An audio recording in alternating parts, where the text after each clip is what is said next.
First story, by Sarah Thompson. It was a typical Friday night in my suburban home in a quiet town in upstate New York. My parents were away for the weekend, leaving me home alone. As I settled in to watch a movie, I heard a faint noise coming from the backyard. At first, I dismissed it as the wind rustling through the trees, but then I heard it again, a low, guttural growl. Unease settled in as I peered through the curtains, scanning the dimly lit yard. The moon cast eerie shadows, making every tree branch appear like sinister fingers reaching out. My mind raced with possibilities, from wild animals to an intruder. I grabbed a baseball bat and cautiously made my way to the back door. Opening it slowly, I stepped onto the creaky wooden deck. The growling grew louder, and I saw movement in the shadows.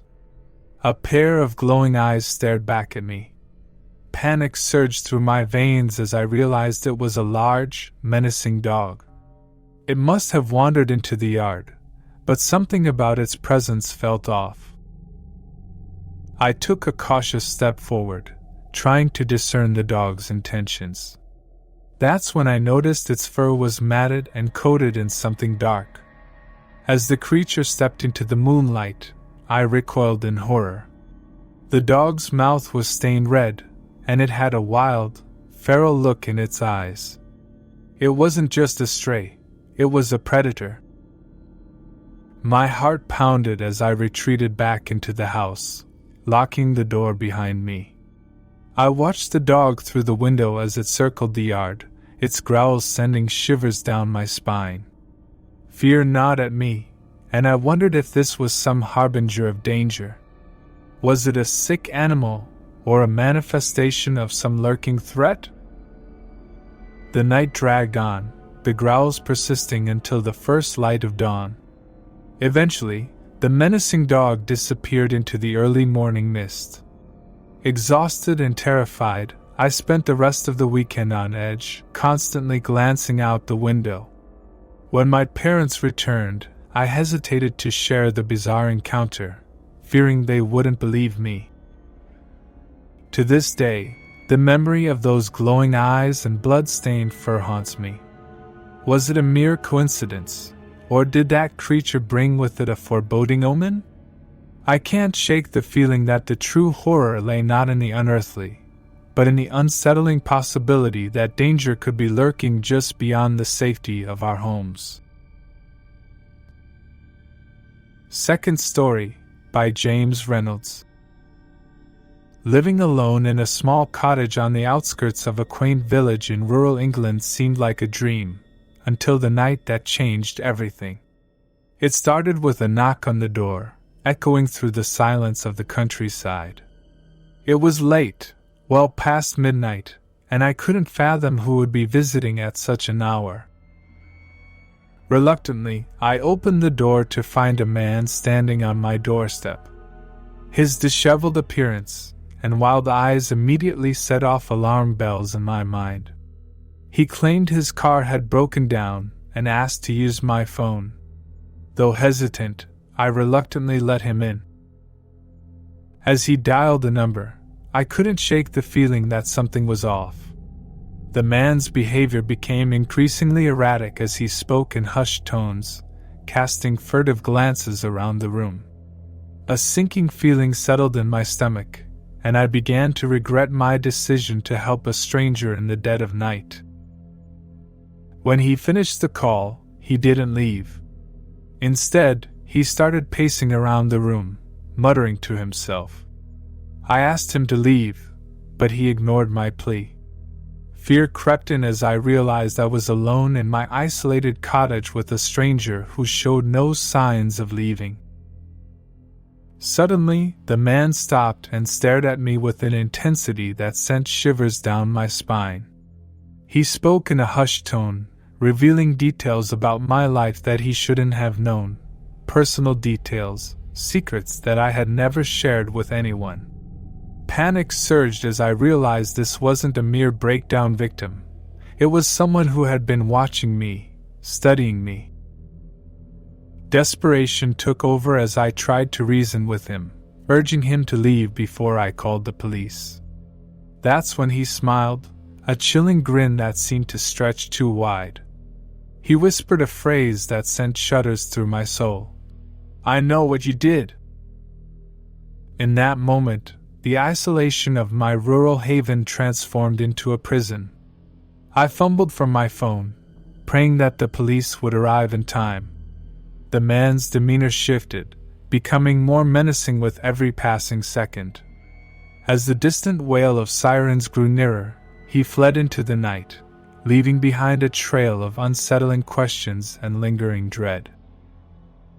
The police investigated, but the stranger was never found.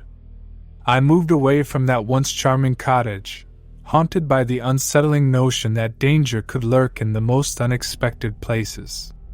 The quaint village, once a refuge, now held the echoes of a night that shattered the illusion of rural serenity. Third Story, by Alex Rodriguez. Living in the heart of a bustling city, I never expected my urban dwelling to become a theater of horrors. It all began with a series of strange occurrences that escalated into a nightmare that tested the limits of my sanity. One evening, I returned home to find my apartment door ajar. Panic gripped me as I cautiously entered, realizing that someone had been inside. Nothing seemed out of place, but an unsettling feeling lingered in the air. I dismissed it as paranoia, chalking it up to the stress of city living. Days later, I started hearing inexplicable noises, footsteps in the hallway when I was certain I was alone, whispers that echoed through the walls. I questioned my sanity, wondering if the city's relentless rhythm had finally taken its toll on my mind. But then, one night I saw him. An unsettling stranger, tall and clad in tattered clothes, stood at the end of my hallway. His eyes bored into mine, devoid of any humanity. I shouted, demanding to know who he was and how he had entered my secure building. Instead of responding, he turned and disappeared into the shadows. Fear consumed me as I realized the unsettling stranger wasn't a figment of my imagination. He was real, and he was watching me. I reported the incidents to the building management, but they dismissed it as paranoia.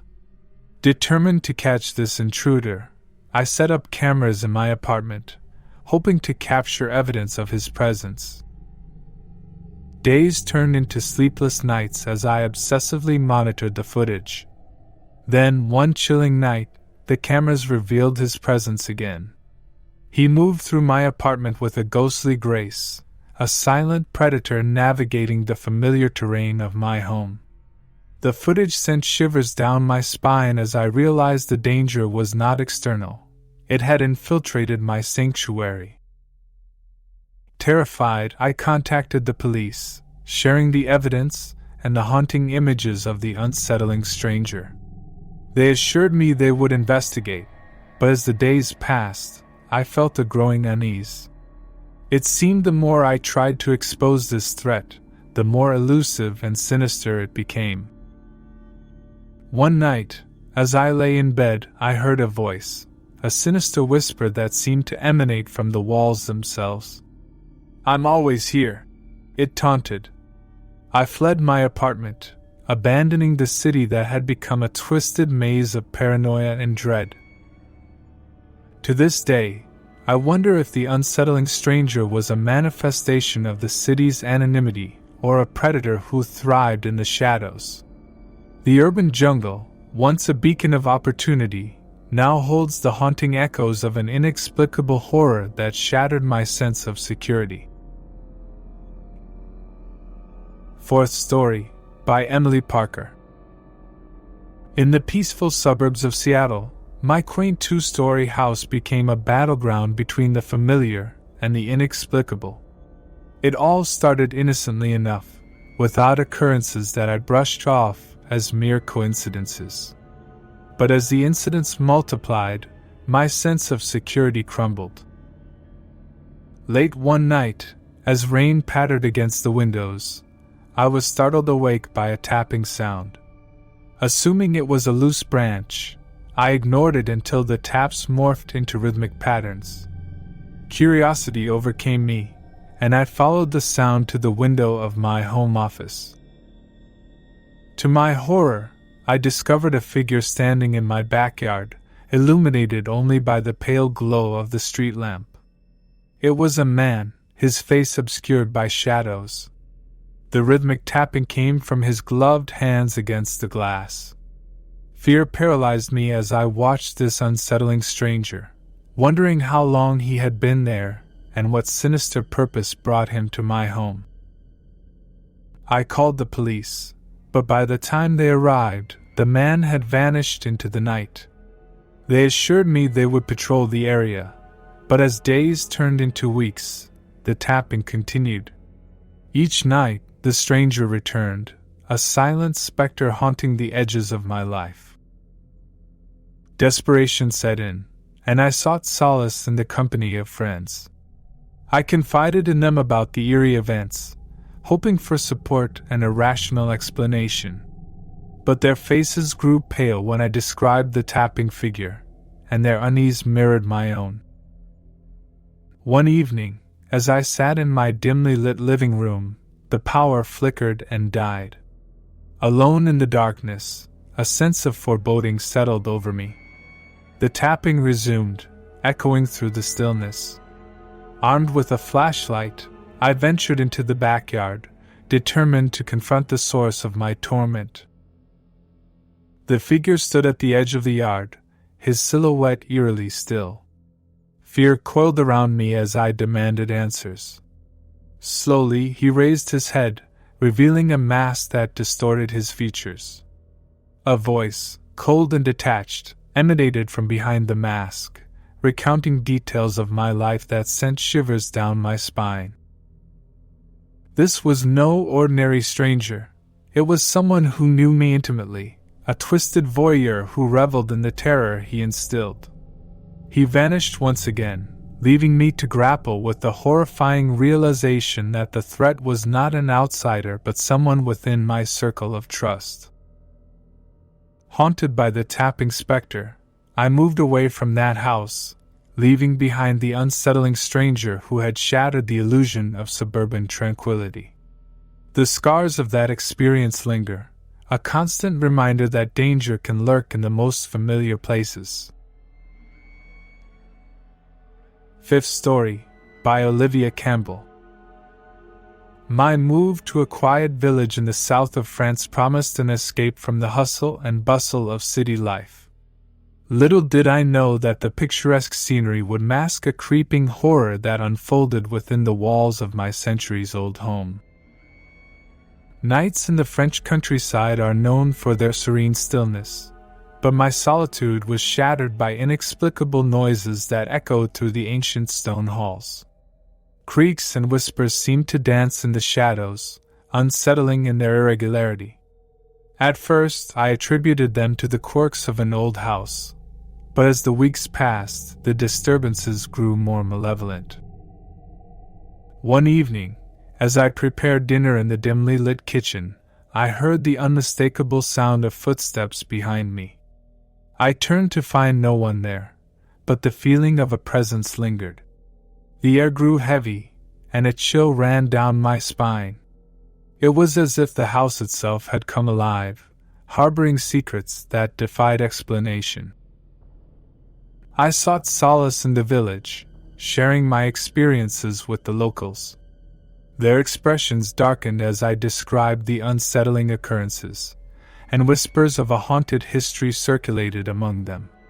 Skepticism gnawed at me, but the mounting evidence of something unnatural forced me to confront the unthinkable. One night, as a storm raged outside, I awoke to find the figure of a woman standing at the foot of my bed.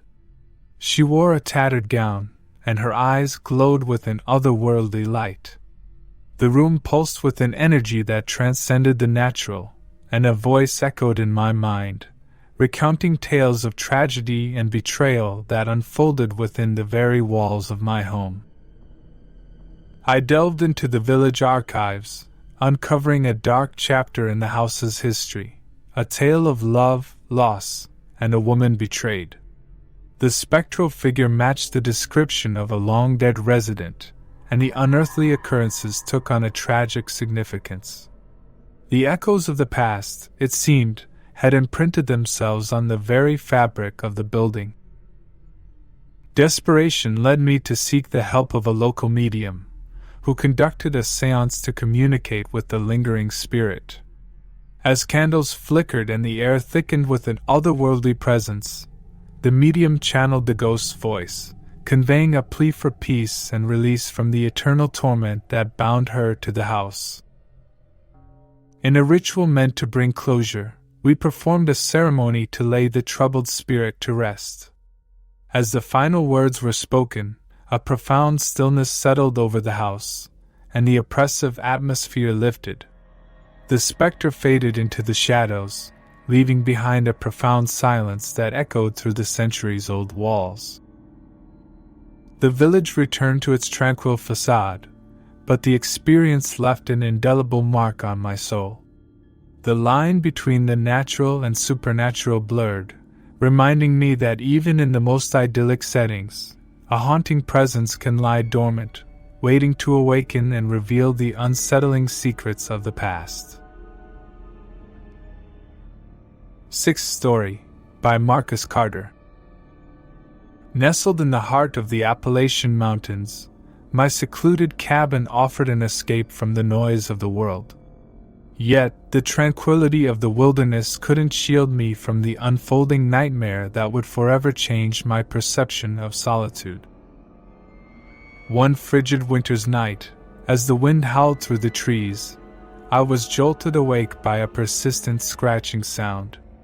At first, I dismissed it as the antics of a curious raccoon or a mischievous squirrel. But as the scratches turned to taps, and the taps to thuds, a sense of unease settled over me. I armed myself with a flashlight and cautiously approached the source of the noise, the front door. To my horror, I discovered a message etched into the wood. "I see you." The words glowed eerily in the dim light. Panic surged through me, and I scanned the surrounding forest, searching for any sign of the intruder. Days turned into nights, each one accompanied by a new message on my cabin walls. The unseen visitor left cryptic warnings and unsettling drawings that hinted at an intimate knowledge of my life. The isolation that had once brought solace now felt like a trap, and I questioned whether the mountains were harboring a silent witness to my every move. In a desperate attempt to reclaim my sanctuary, I set up surveillance cameras around the cabin. The footage revealed glimpses of a shadowy figure moving through the trees, always just out of reach. The face remained obscured, but the silhouette suggested a familiarity that sent shivers down my spine. One stormy night, as the rain pounded against the cabin roof, I awoke to the sensation of being watched. Shadows danced on the walls, and a figure stood at the edge of my bed. A voice, soft and chilling, whispered secrets that only I knew. The intruder was no stranger. It was someone who knew the depths of my darkest thoughts.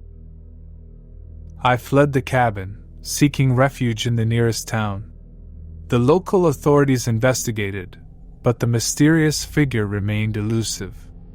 Fear clung to me like a second skin, and I couldn't escape the feeling of being perpetually watched.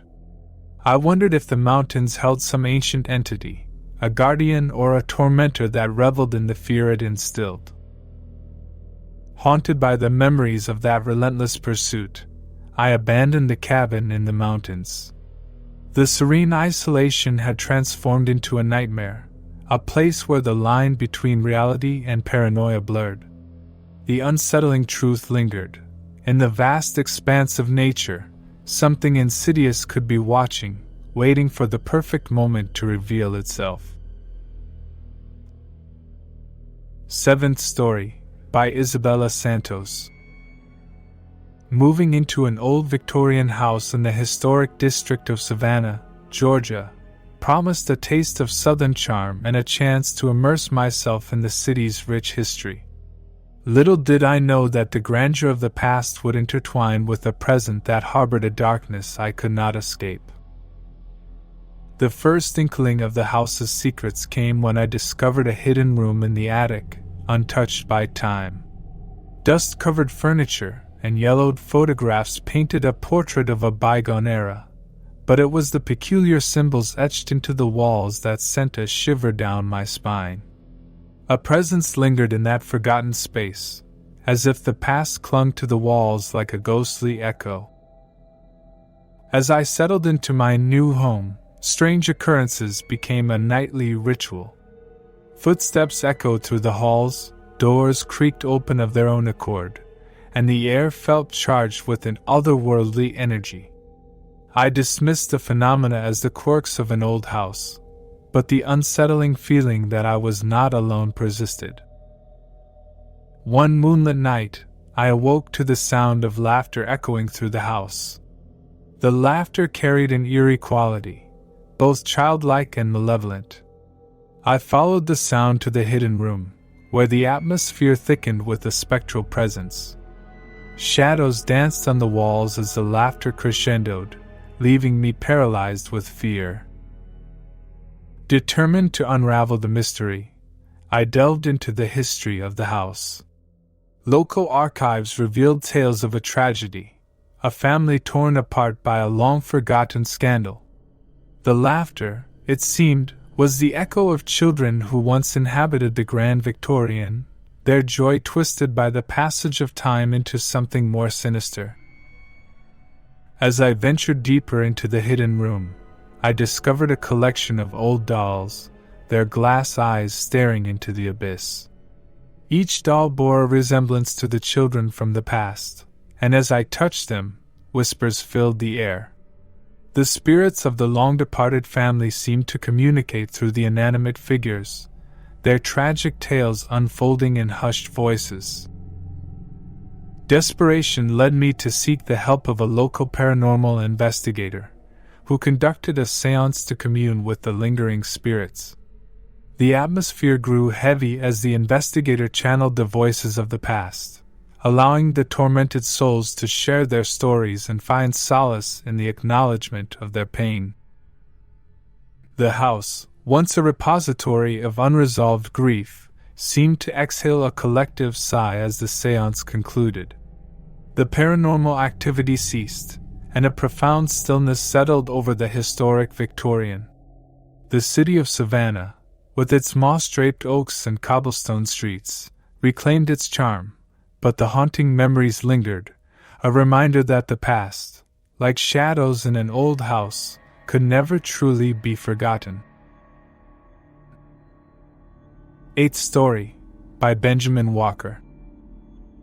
On the outskirts of a small Midwestern town, I purchased an old farmhouse with dreams of renovating it into a cozy retreat. Little did I know that the history of the land would intertwine with the unsettling present, turning my idyllic vision into a haunting reality. As I delved into the renovation, strange occurrences became apparent. Tools would vanish, only to reappear in inexplicable locations. Creaks and whispers echoed through the empty rooms, and an unsettling feeling of being watched settled over me. The farmhouse seemed to resist its transformation, as if the very essence of its past clung to the time-worn walls. One night, as I toiled in the dim glow of a work lamp, I heard a faint melody, a haunting tune that seemed to drift through the air. Intrigued, I followed the sound to the attic, where a vintage music box lay dormant among dusty relics. As I touched the music box, the melody intensified, filling the space with an ethereal energy. The farmhouse, it seemed, held a connection to a bygone era. Local archives revealed a tragic tale of a family that once called the farmhouse home. A fire had claimed the lives of the parents, leaving behind 2 orphaned children. The music box, a cherished possession, had played the lullaby that now echoed through the attic. Determined to honor the memory of the lost family, I restored the music box to its former glory. Yet, as the melody played, the atmosphere shifted. Shadows danced on the walls, and whispers of a long-forgotten tragedy filled the air. The presence of the children, it seemed, lingered in the farmhouse, bound by the melody that transcended time. As the renovation progressed, the supernatural activity intensified. Objects moved of their own accord, and apparitions appeared in fleeting glimpses. The children's laughter echoed through the halls, a bittersweet reminder of the joy that once resonated within the farmhouse. One stormy night, as I sat by the fireplace, the temperature in the room plummeted. The air crackled with an otherworldly energy, and the apparitions of the children materialized before me. Their ethereal eyes held a mixture of sorrow and gratitude as they danced to the haunting melody of the music box. In that moment, I understood that the farmhouse was a bridge between the past and present, a place where the spirits of the departed sought acknowledgement and closure. The renovation, once a solitary endeavor, became a collaboration with the supernatural, as I worked to honor the memory of the family that had left an indelible mark on the land. With the completion of the restoration, a profound stillness settled over the farmhouse. The supernatural activity ceased, and the echoes of the past seemed to fade into the background. The farmhouse, once a vessel of tragedy, transformed into a sanctuary where the spirits found peace, and the haunting melody became a lullaby that finally allowed the children to rest. Ninth Story, by Jessica Turner. In the heart of the Nevada desert, I found solace in a remote desert retreat, a modern marvel isolated from the chaotic world. However, the tranquility of the vast landscape masked a series of events that would shatter the illusion of isolation and plunge me into a harrowing confrontation with the unknown. One scorching summer day, I noticed a figure in the distance as I surveyed the endless expanse from the deck of my retreat.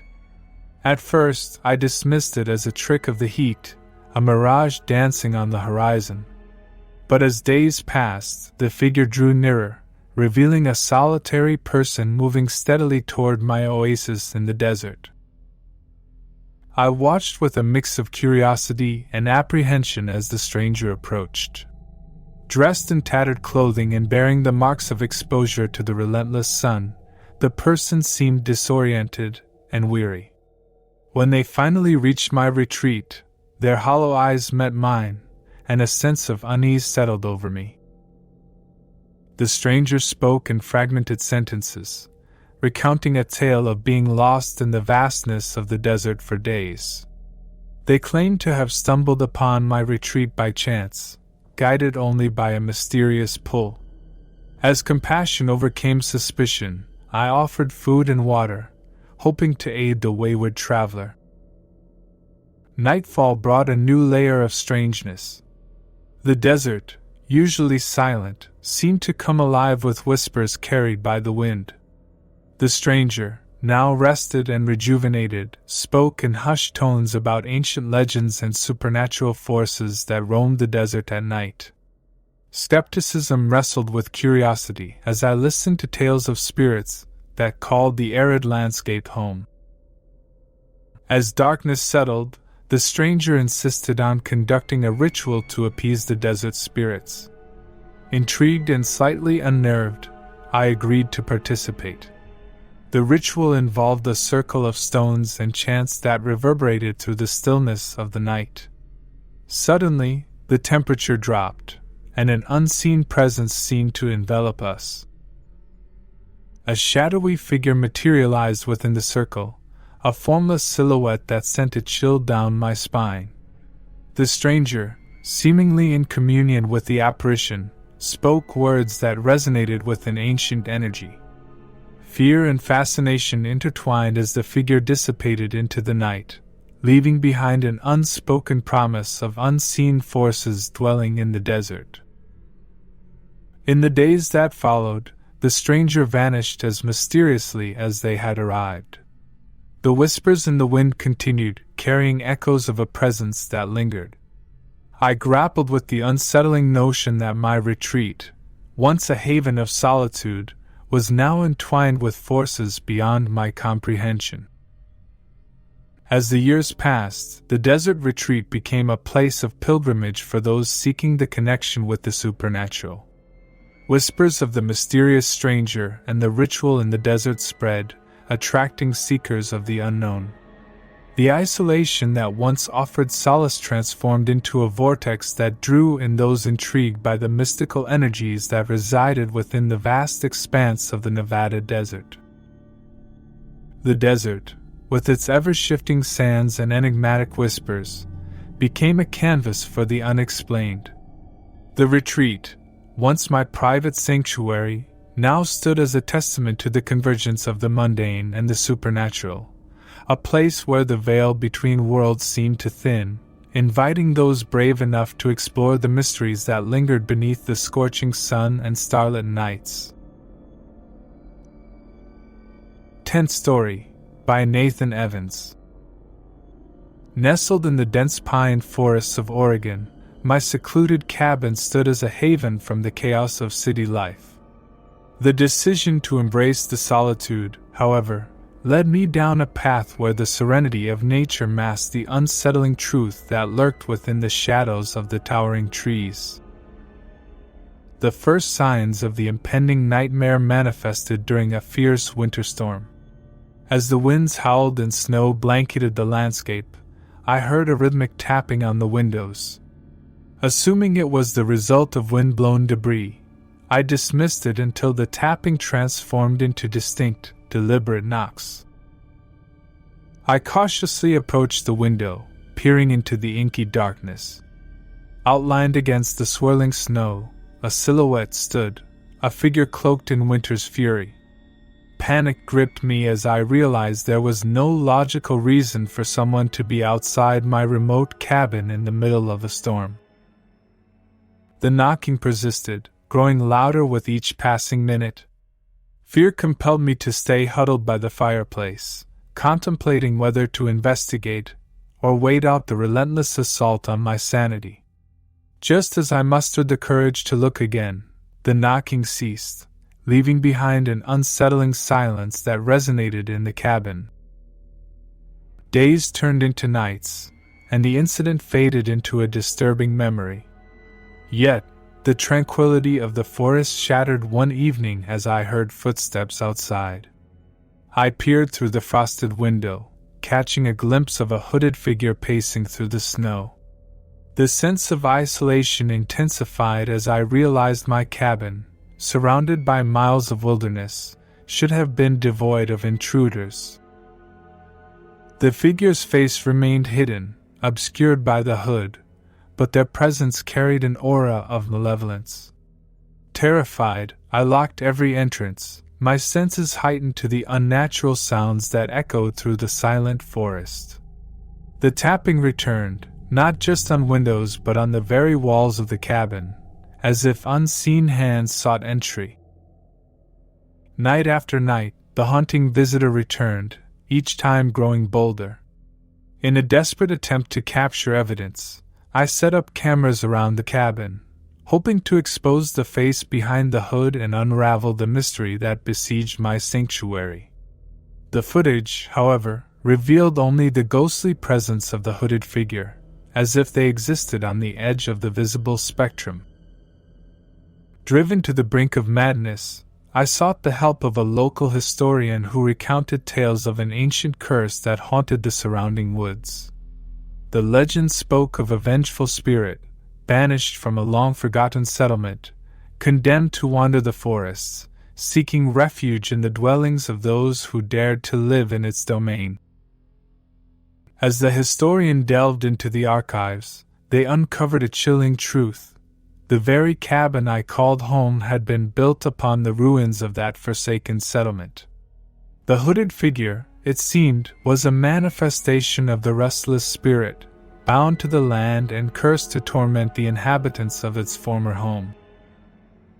Determined to break the cycle, the historian guided me through a ritual meant to appease the vengeful spirit.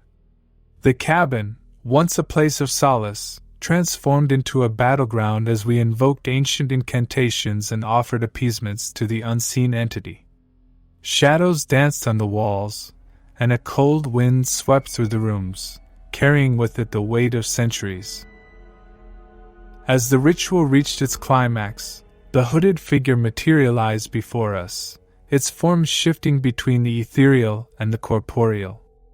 The historian spoke words of remorse and forgiveness, urging the spirit to find peace and release its grip on the living.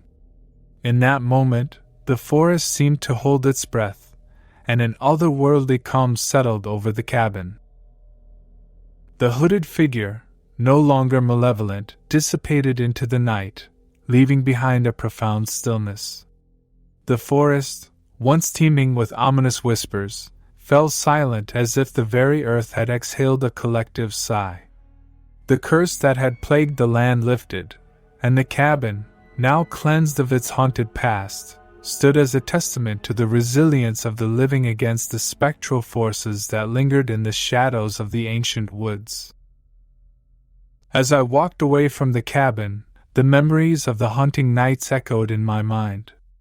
The forest, once a place of dread, had reclaimed its natural serenity, and the hooded figure became a distant specter in the rearview mirror. The legacy of the curse, however, lingered in the depths of my consciousness, a reminder that even in the most isolated corners of the world, the supernatural could weave its threads into the fabric of reality, leaving behind a tapestry of unsettling tales. Thank you for joining us for the whole video. That video you see on screen is one of my favorite. Check it out. If you've enjoyed these horror stories, show your support by hitting the subscribe button. Did this tale send chills down your spine? Let me know in the comments.